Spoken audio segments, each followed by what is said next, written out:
시작하겠습니다. 요한계시록 38번째 시간입니다. 두 증인. 계시록 11장 7절에서부터 14절까지 말씀입니다. 그들이 그 증언을 마칠 때 무저갱이로부터 올라오는 짐승이 그들과 더불어 전쟁을 일으켜 그들을 이기고 그들을 죽일 터인즉 그들의 시체가 큰 성길에 있으리니 그 성은 영적으로 하면 소돔이라고도 하고 애굽이라고도 하니 곧 그들의 주께서 십자가에 못 박히신 곳이라. 백성들과 족속과 방언과 나라 중에서 사람들이 그 시체를 사흘 반 동안을 보며 무덤에 장사하지 못하게 하리로다. 이 두 선지자가 땅에 사는 자들을 괴롭게 한 고로 땅에 사는 자들이 그들의 죽음을 즐거워하고 기뻐하여 서로 예물을 드리리라 하더라. 3일 반 후에 하나님께로부터 생기가 그들 속에 들어가매 그들이 발로 일어서니 구경하는 자들이 크게 두려워하더라. 하늘로부터 큰 음성이 있어 이리로 올라오라 함을 그들이 듣고 구름을 타고 하늘로 올라가니 그들의 원수들도 구경하더라. 그때 큰 지진이 나서 성 10분의 1이 무너지고 지진에 죽은 사람이 7천이라. 그 남은 자들이 두려워하여 영광을 하늘의 하나님께 돌리더라. 둘째 화가 지나갔으나 보라 셋째 화가 속히 이르리로다.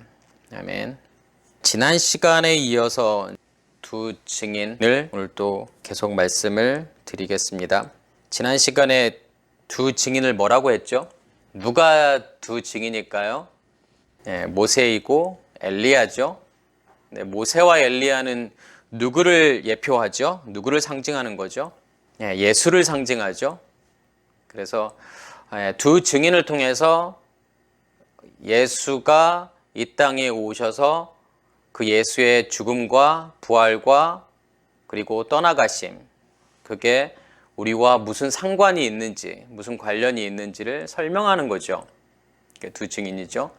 그래서 두 증인이 활동하는 건 어디죠? 활동하는 장소는 애굽에서 광야잖아요. 그죠? 모세가 이스라엘 백성들을 애굽에서 광야로 인도하죠. 거기까지가 두 증인의 역할이죠. 엘리야도 마찬가지로. 그래서 모세는 떠나가야 되고 엘리야도 떠나가야 되고 그리고 예수도 떠나가야 되죠. 그래야만이 누가 오게 되죠? 그리스도가 오게 되잖아요. 오늘 7절 말씀을 보면 그들이 그 증언을 마칠 때 무저갱으로부터 올라오는 짐승이 그들과 더불어 전쟁을 일으켜 그들을 이기고 그들을 죽일 터인즉. 무저갱으로부터 뭐가 올라오냐면 짐승이 올라온대요. 그러면 그 짐승이 두 증인과 전쟁을 할 거고 짐승이 이기고 두 증인을 죽일 거라는 거예요. 자, 이게 지금 무엇을 설명하는 걸까요? 무저갱이라고 하는 것은 제가 지난번에 설명을 드렸던 것처럼 깊이를 알 수 없는 곳이에요. 깊이를 예측할 수 없는 곳.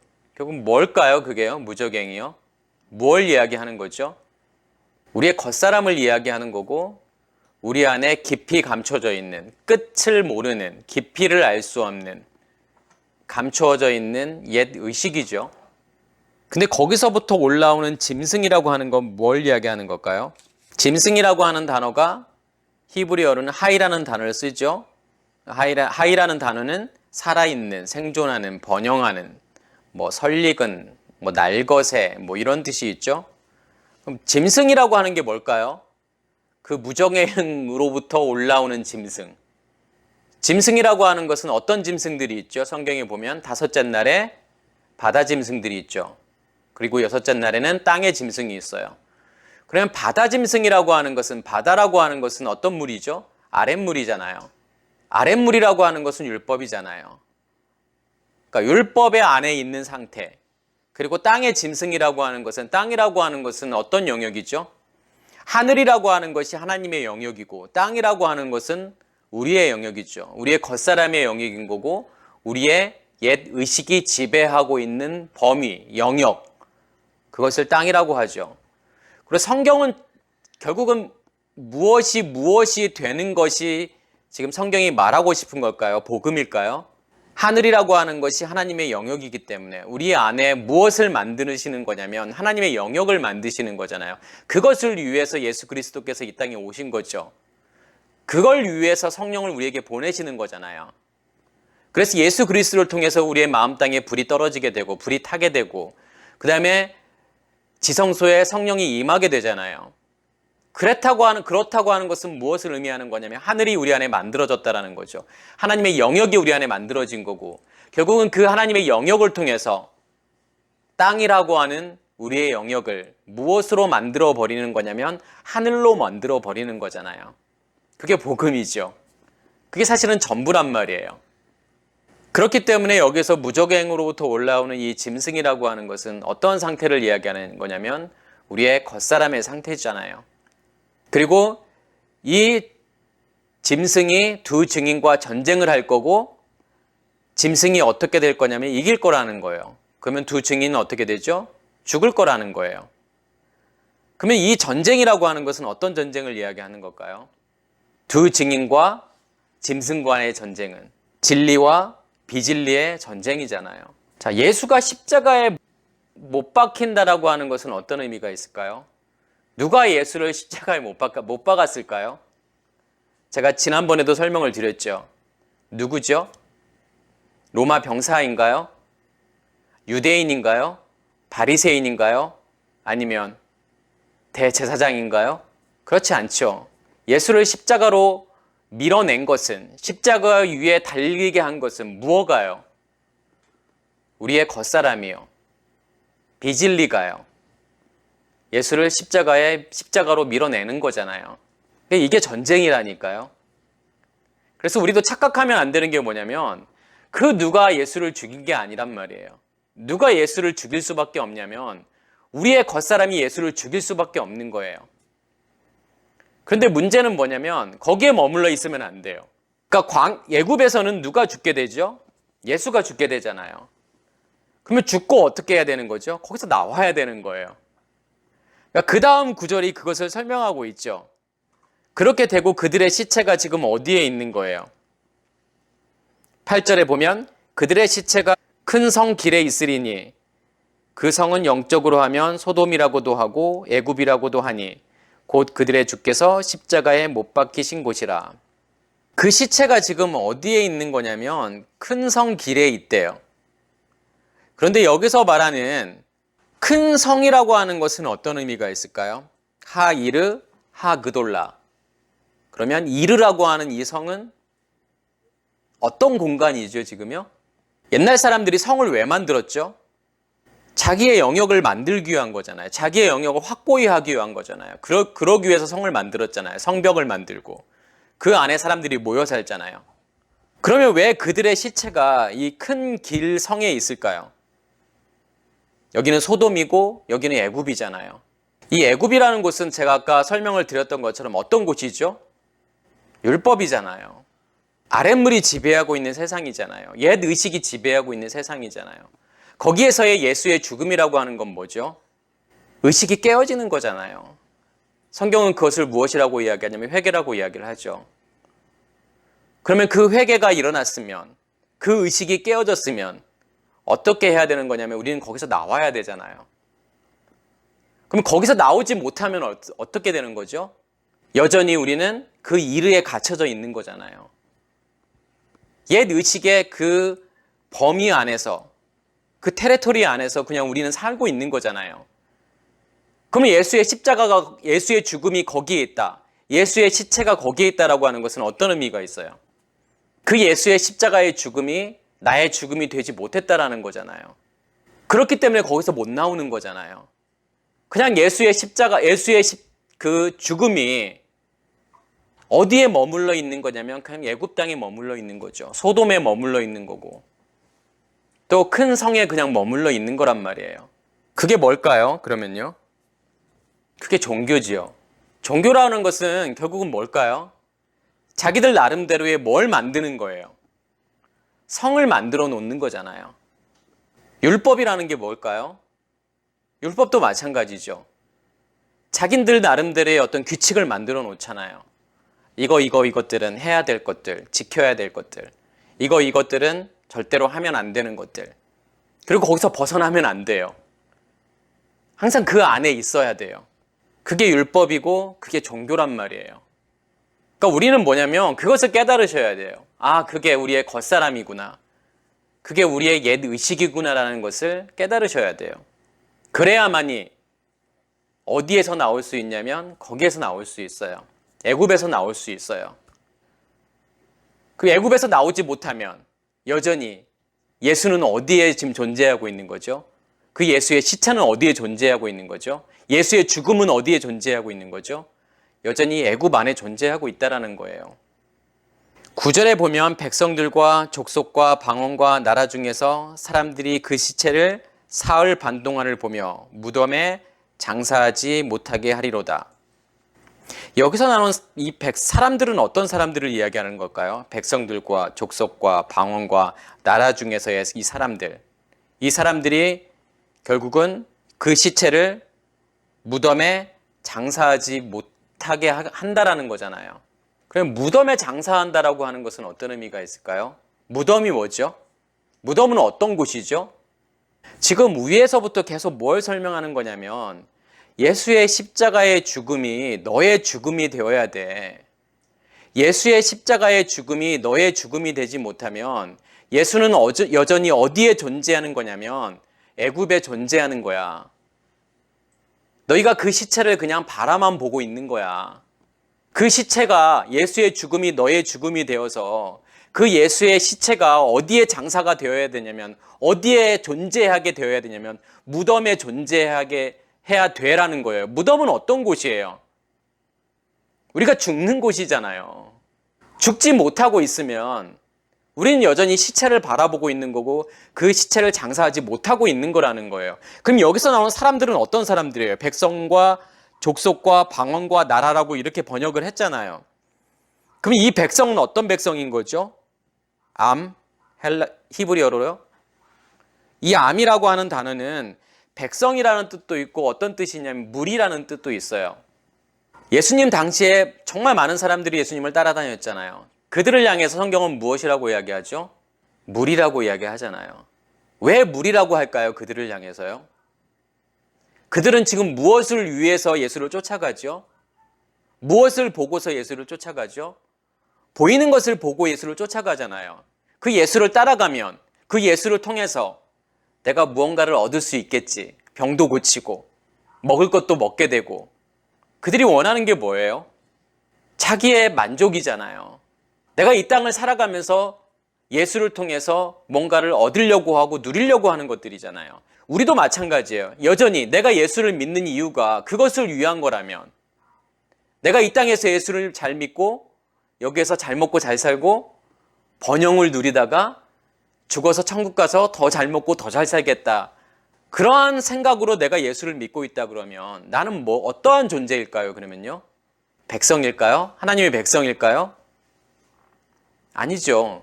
무리지요, 그냥요.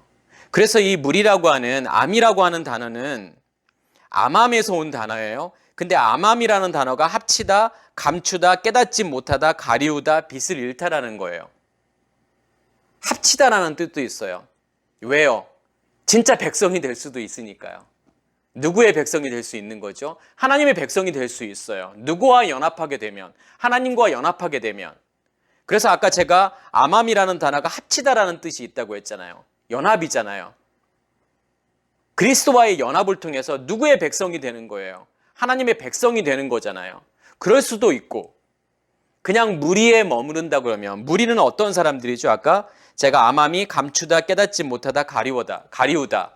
가리워져 있는 거예요. 깨닫지 못하는 상태예요. 뭘 깨닫지 못하는 상태죠?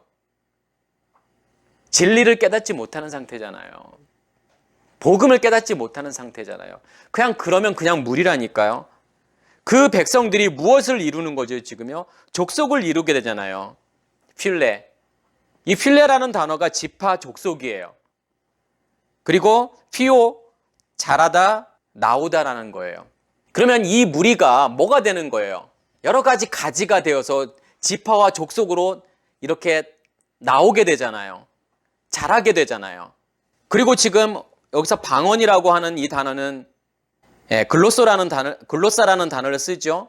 근데 이 글로사라는 단어가 혀, 언어, 말이에요. 오순절에 제가 핵심은 계속 뭐라고 말씀을 드리죠? 방언이라고 말씀을 드리잖아요. 방언이라고 하는 것은 말이에요. 언어예요. 그런데 알아듣지 못하는 말이에요.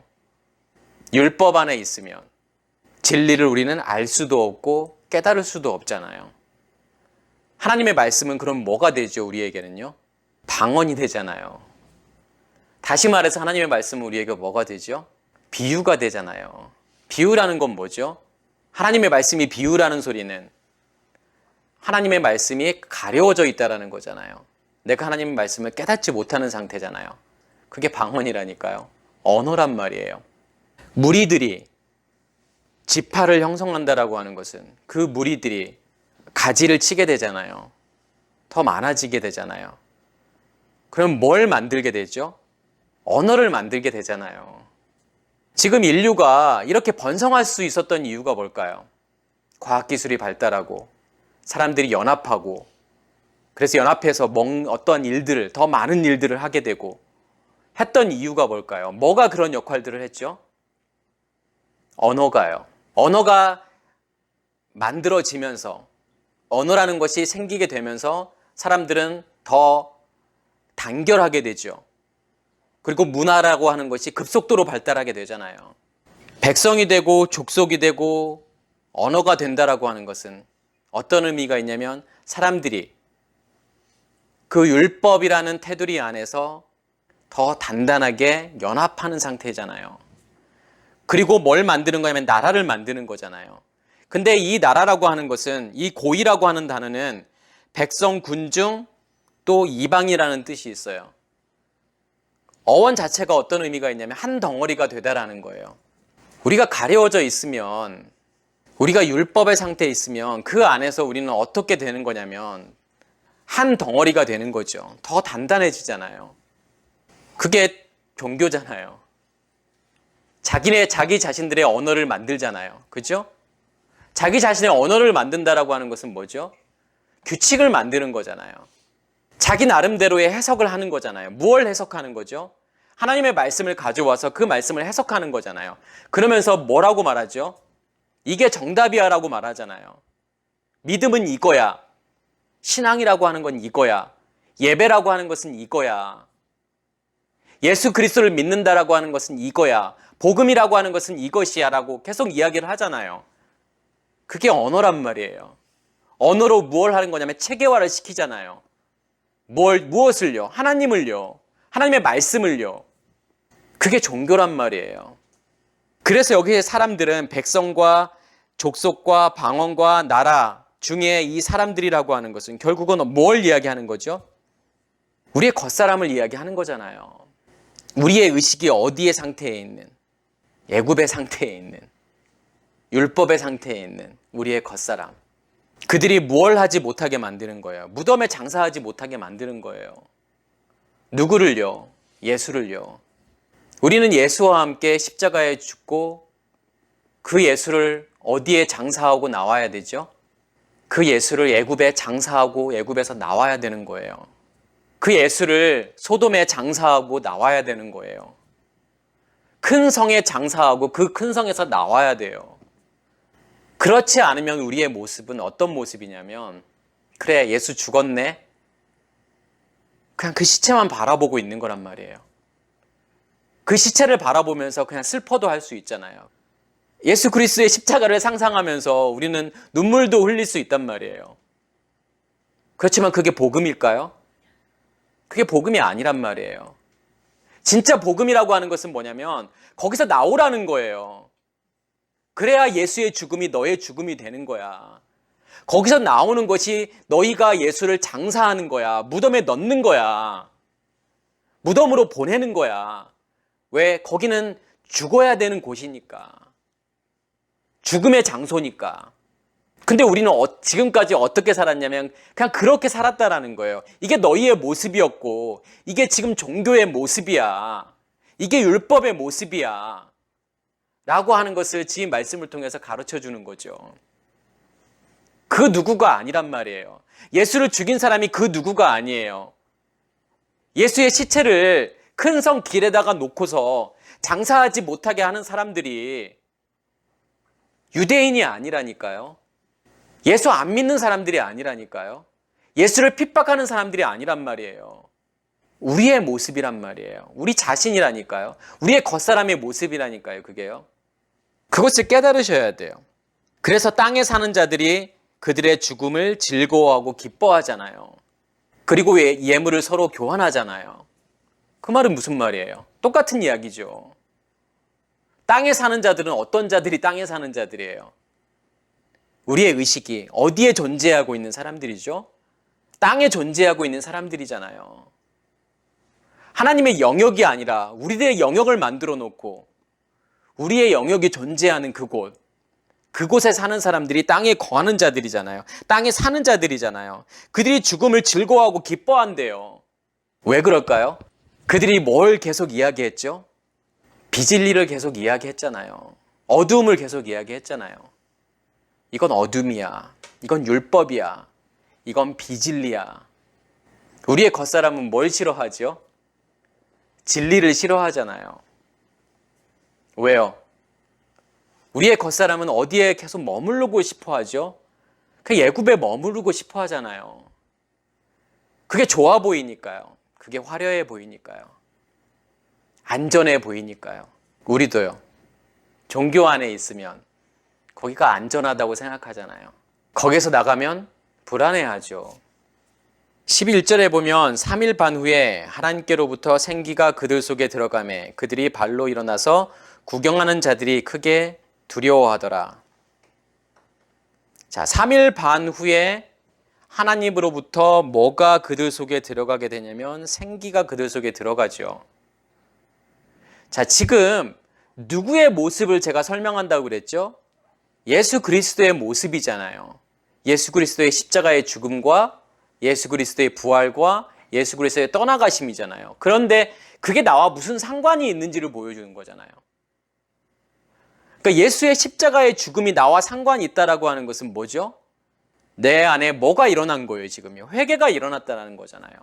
우리의 의식이 깨어졌다라는 거잖아요. 우리의 의식이 깨어져서 지금 어디를 나왔다라는 거지, 지금요? 애굽을 나왔다라는 거잖아요. 출애굽을 했다라고 하는 거잖아요. 그게 예수의 지금 십자가의 죽음이 의미하는 거잖아요. 그러면 지금은 뭘 설명하는 거지, 지금요? 3일 반 후에 그들이 일어섰다. 그런데 하나님으로부터 생기가 그들 안에 들어가서 그들이 일어선 거잖아요. 그러면 그건 무엇을 이야기하는 거죠? 부활을 이야기하는 거잖아요. 왜 3일 반 후일까요? 그거 한번 생각해 보신 적 있으세요? 예수님이 왜 십자가에 죽고 사흘 만에 다시 일어나셨을까요? 다시 부활하셨을까요? 3일 만에요. 그 3일이 의미하는 게 뭘까요? 그리고 여기서는 왜 3일 반이라는 표현을 했을까요? 3일이라고 하는 것은 예수의 부활이라고 하는 것은 지금 어디를 통과하는 거죠? 첫째 날, 둘째 날, 지금 셋째 날을 통과하는 거잖아요.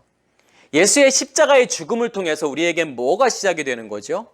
첫째 날이 시작이 되는 거잖아요. 그 빛이 우리에게 비춰졌고 그 빛을 우리 안에 간직하게 되잖아요. 그러면 둘째 날이라고 하는 것은 지금 뭘 설명하는 거죠? 하나님으로부터 지금 뭐가 들어간 거예요? 생기가 들어간 거잖아요. 근데 생기라고 하는 것은 어떤 단어를 쓰죠? 루하흐라는 단어를 쓰잖아요. 루하흐, 하임. 그러면 루하흐라고 하는 것은 성령이잖아요. 그리고 하임이라고 하는 단어는 살아있다라는 거잖아요. 그래서 이걸 생기라고 번역을 했죠. 그렇기 때문에 둘째 날의 일이란 말이에요. 둘째 날 뭐가 만들어지는 거냐면 샤마임이 만들어지잖아요. 하나님께서 라키아 궁창을 무엇이라고 말씀하시냐면 샤마임이라고 말씀을 하시잖아요. 그래, 둘째 날에 내가 너희 안에 나의 영역을 만들었어라는 거야. 만들었어라는 거잖아요. 그게 생기가 들어간 거란 말이에요. 그게 예수의 부활이죠. 예수의 부활과 나와 상관이 있으려면 우리 안에 뭐 어떤 일들이 일어나야 되는 거죠? 우리 안에 누가 임하셔야 되는 거예요? 성령이 우리 안에 임하셔야 되는 거고 우리 안에 뭐가 만들어져야 되는 거예요? 하늘이 만들어져야 되는 거잖아요. 그게 이루어지지 않는다 그러면 예수의 부활과 나와는 아무 상관이 없는 거예요. 내가 아무리 부활절에 그 부활절을 기념한다고 하더라도 예수의 부활과 나와는 전혀 상관없는 거란 말이에요. 그 하늘이 내 안에서 만들어져야만이 예수의 부활이 누구의 부활이 되는 거냐면 우리의 부활이 되는 거잖아요. 그리고 셋째 날에는 어떤 일이 일어나죠? 뭐가 만들어져요, 우리 안에요? 속사람이 만들어지잖아요. 그걸 통해서요. 뭘 통해서요? 하늘을 통해서요. 속사람이 만들어지기 위해서는 그래서 뭐가 들어가야 하는 거예요, 우리 안에요? 성령이 우리 안에 임하셔야 되는 거예요. 그게 셋째 날의 일이잖아요. 그것을 무엇이라고 이야기하냐면 부활이라고 이야기하는 거잖아요. 결국은 부활이라고 하는 것은 뭔가가 새로 만들어진 거잖아요. 뭐가 새로 만들어진 거죠? 우리의 속사람이 새로 만들어진 거잖아요. 우리의 영의 몸이 새로 만들어진 거잖아요. 그러면 왜 3일 반일까요? 이 반이라고 하는 것은 연결의 의미가 있어요. 반절, 반절. 반절과 반절이 만나서 뭘 이루는 거냐면 하나를 이루는 거란 말이에요. 그래서 이 반절이라고 하는 것은 다른 반절을 기다리는 거란 말이에요. 연합을 이야기하는 거죠. 그러니까 3일 반이라고 하는 것은 예수 그리스도께서 십자가에 못 박혀 돌아가시고 3일이라는 시간이 흘렀다라고 하는 것은 그냥 성경에서 아무 의미 없이 쓰는 말이 아니라 우리 안에서 뭐가 만들어졌다는 것을 제가 표현한다고 그랬죠. 우리의 속사람이 만들어졌다는 거잖아요. 우리의 속사람이 만들어져서 반이라고 하는 것은 지금 누구와의 연결이에요, 결국은요. 그리스도와의 연합이고 그리스도와의 연결이잖아요. 무엇을 통해서요? 우리의 부활을 통해서요. 예수 그리스도의 부활이 우리의 부활이 되는 거잖아요. 그리고 예수는 어떻게 되냐면 떠나가는 거잖아요. 그런 거에 대해서 좀 한 번은 깊게 생각해 봤으면 좋겠어요. 예수의 십자가의 죽음과 예수의 부활과 예수의 떠나가심이 어떤 의미가 있는지. 그 다음 절에 보면은 뭐가 나오냐면은 자 11절에 보면 3일 반 후에 하나님께로부터 생기가 그들 속에 들어가매 그들이 발로 일어서니 구경하는 자들이 크게 두려워하더라. 하늘로부터 큰 음성이 있어 이리로 올라오라 함을 그들이 듣고 구름을 타고 하늘로 올라가니 그들의 원수들도 구경하더라. 이게 뭔 말일까요? 예수께서 떠나가시는 거잖아요, 지금요. 무엇을 타고 지금 떠나가시는 거죠? 우리는 이 말씀을 보고서 어떤 생각을 하게 되냐면 예수님께서 구름 타고 하늘로 올라가셨어. 그러면 예수님께서 이렇게 딱 서 있는데 구름이 이렇게 샥 오고 예수님께서 그 위에 탁 앉으니까 예수님께서 그 구름을 타고 이제 하늘로 샥 가시고 예수님은 사라지고 안 보이는 그런 장면들을 우리는 생각을 하잖아요. 좀 그걸 보여주기 위해서 성경이 지금 이러한 표현을 했을까요? 우리는 여기에서 과연 구름을 타고 하늘 위로 올라갔다라고 하는 게 왜 이런 표현을 했을까 성경이? 라는 것을 생각해 보셔야 되잖아요. 근데 사실은 여기서 구름 타고라고 번역을 했잖아요. 근데 원문을 보면은 타고라는 단어가 따로 있는 건 아니란 말이에요. 의역을 한 거죠. 정확하게는 지금 어떻게 쓰여져 있냐면 엔때 네펠레라는 단어가 쓰여졌단 말이에요. 그럼 이 엔이라고 하는 것은 뭐뭐 아니라는 뜻이에요. 그러니까 네펠레라고 하는 것은 구름이잖아요. 그러면 구름 안에서라는 뜻이에요. 제가 성경에서 구름이라고 하는 게 어떤 의미가 있다고 했죠? 구름은 무엇이 만들어 놓은 거죠? 우리가 보고 있는 이 구름은 결국은 그 안에 뭐가 있는 거예요? 수증기가 있는 거잖아요. 물방울이잖아요. 말씀이죠. 물은 말씀이잖아요, 성경에서요. 그러면 구름 안에 그들이 지금 어디 안에 있는 거냐면 구름 안에 있다라는 거예요. 부활한 그들이 구름 안에 있다라고 하는 것은 결국은 무엇 안에 있는 거죠? 말씀 안에 있다라는 거잖아요. 구름을 탄 게 아니에요. 그냥 구름 안에 있는 거예요. 말씀 안에 존재하고 있는 거예요. 근데 어디 속으로 들어가는 거지 지금요? 구름 안에서 에이스돈, 우라논. 그러면 에이스돈, 우라논 그러면 에이스라고 하는 것은 뭐뭐 안으로 들어가는 거예요. 뭐뭐 속으로 들어간다라는 거예요. 어디 속으로요? 하늘 안으로, 하늘 속으로 들어가는 거예요. 올라간다라고 하는 단어가 아나바이노라는 단어를 쓰죠. 근데 이 아나라고 하는 단어는 멋멋 위를 향하다라는 뜻이에요. 멋멋 위를 향하여 바이노 걷다라는 거예요. 그러니까 위로 걷는 거죠. 그러니까 위로 걷다라는 게 어떤 의미가 있죠? 하늘을 향해서 위로 걷다. 뭐가 위로 걷는 거죠? 어떤 상태에 있는 게 위로 걷는 걸까요? 하나님의 영역 안에 있는 거잖아요. 제가 하늘은 하나님의 영역이라고 그랬잖아요. 그러니까 우리가 위로 걷는다라고 하는 것은 무엇으로 사는 게 위로 걷는 거예요? 하나님의 영역을 사는 거란 말이에요. 하나님의 영역 안에 있는 것이 위로 사는 거란 말이에요. 위를 향하여 걷는 거란 말이에요. 그러면 위를 향하여 걸으려면 하늘로 올라간다라고 하는 것은 어디와의 지금 분리를 이야기하는 걸까요? 땅하고의 분리를 이야기하는 거잖아요. 그게 위의 것으로 걷는 거란 말이에요. 하나님의 것으로 걷는 거란 말이에요. 그게요. 그게 진리로 걷는 거란 말이에요. 땅과의 분리잖아요. 그러니까 구름 안에서 어디 속으로 지금 들어가는 거냐면 하나님의 영역 안으로 들어가는 거란 말이에요. 하나님의 영역인 하늘 안으로 들어가는 거란 말이에요. 에이스. 그래서 무엇으로 걷게 되는 거냐면 하늘로 걷게 되는 거란 말이에요. 윗물로 걷게 된다는 거예요. 윗물을 먹는다라는 거잖아요. 하나님의 영역 안에 사는 거잖아요. 예수께서 지금 부활하시고 하늘로 올라가셨다라고 하는 것은 그걸 통해서 뭘 보여주시는 거예요? 아, 예수님께서 하늘로 올라가서 하나님 지금 옆에 계시겠구나. 지금 그거 말하려고 하는 게 아니잖아요. 예수님의 삶이라고 하는 것은 예수의 삶을 통해서 뭘 보여주는 거예요? 우리의 믿음의 길을 보여주는 거잖아요. 복음을 지금 설명하는 거잖아요.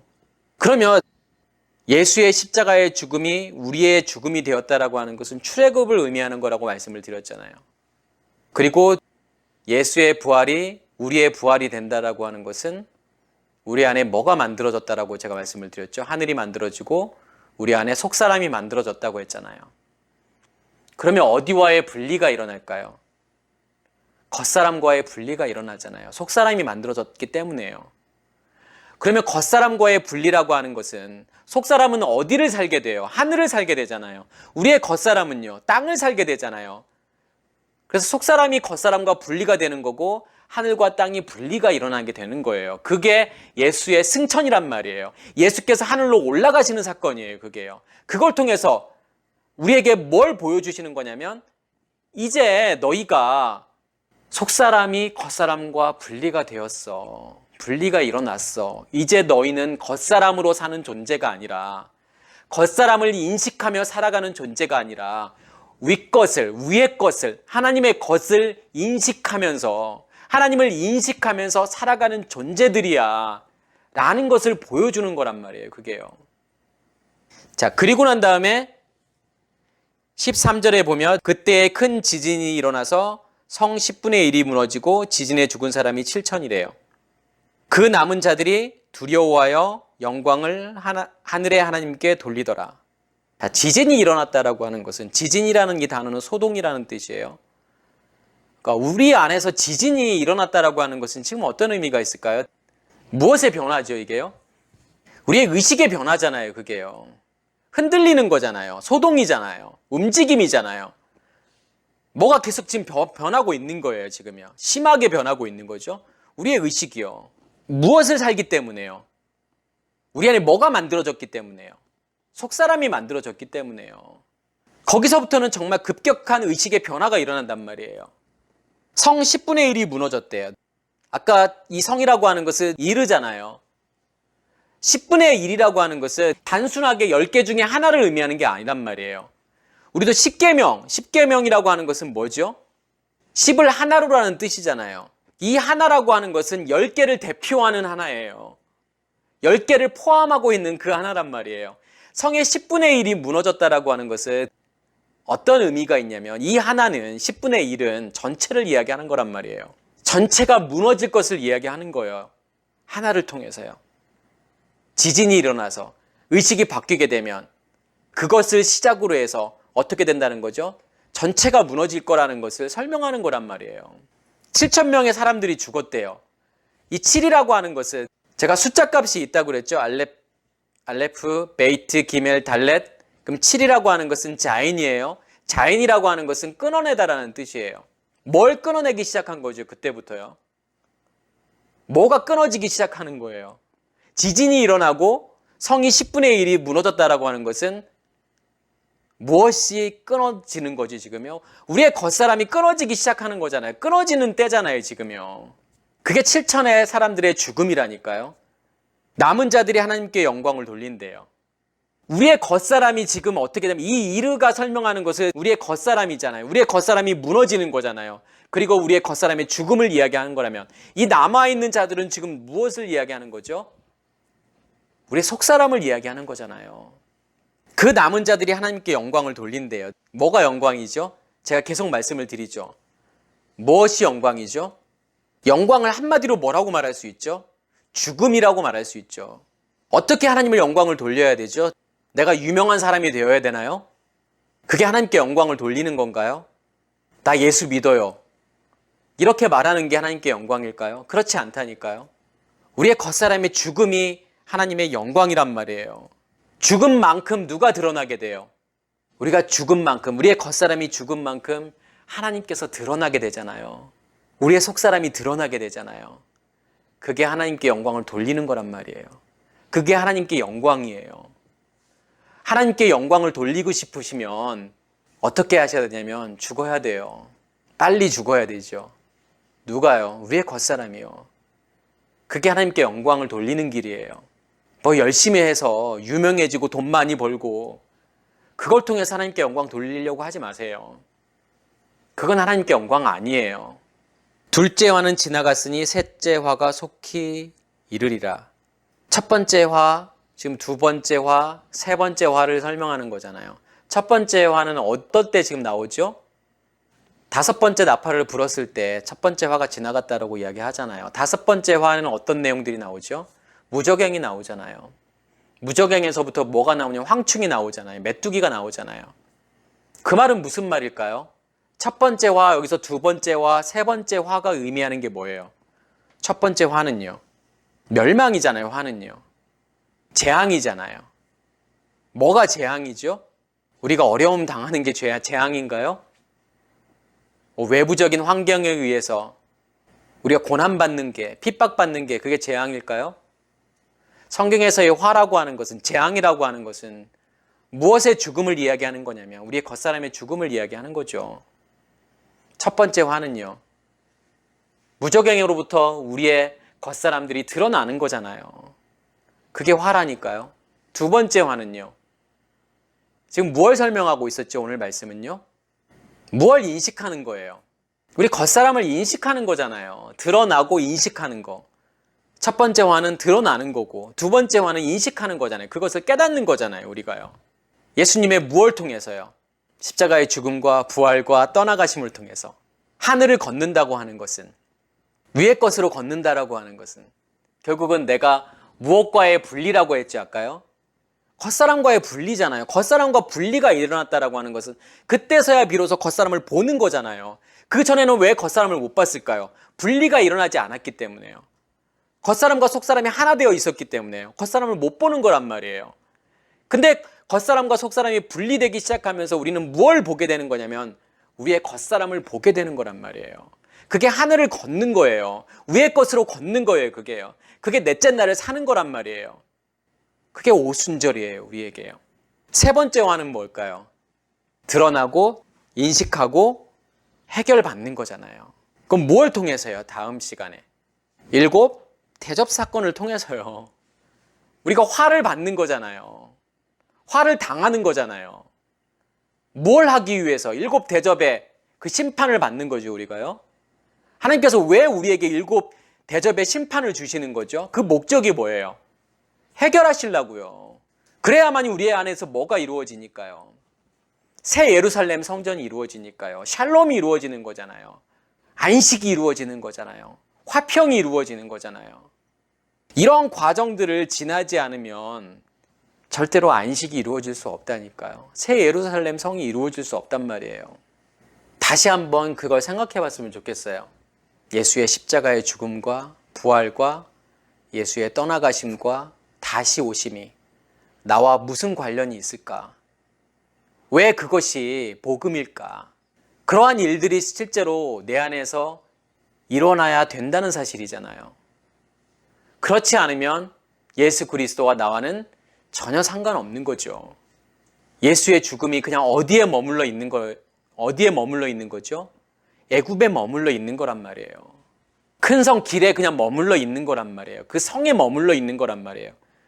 그러면 그 성을 나오고 싶어도 절대로 못 나온단 말이에요. 애굽을 나오고 싶어도 절대로 못 나온단 말이에요. 그래서 그걸 깨달으셔야 돼요. 우리의 모습이 그 두 증인과 싸우려고 하는 짐승이구나. 아직도 나의 겉사람의 의식이, 옛 의식이 거기서 벗어나는 것을 싫어하는구나. 거기에 계속 머물려고 하는구나 라는 것을 보실 수 있으셔야 돼요. 그걸 깨닫지 못하면 나오지 못해요. 그걸 인식하지 못하면 나오고 싶어도 나오지 못해요. 그래서 말씀을 드리는 거고, 이 말씀을 깨닫기를 간절히 소원합니다. 마치겠습니다.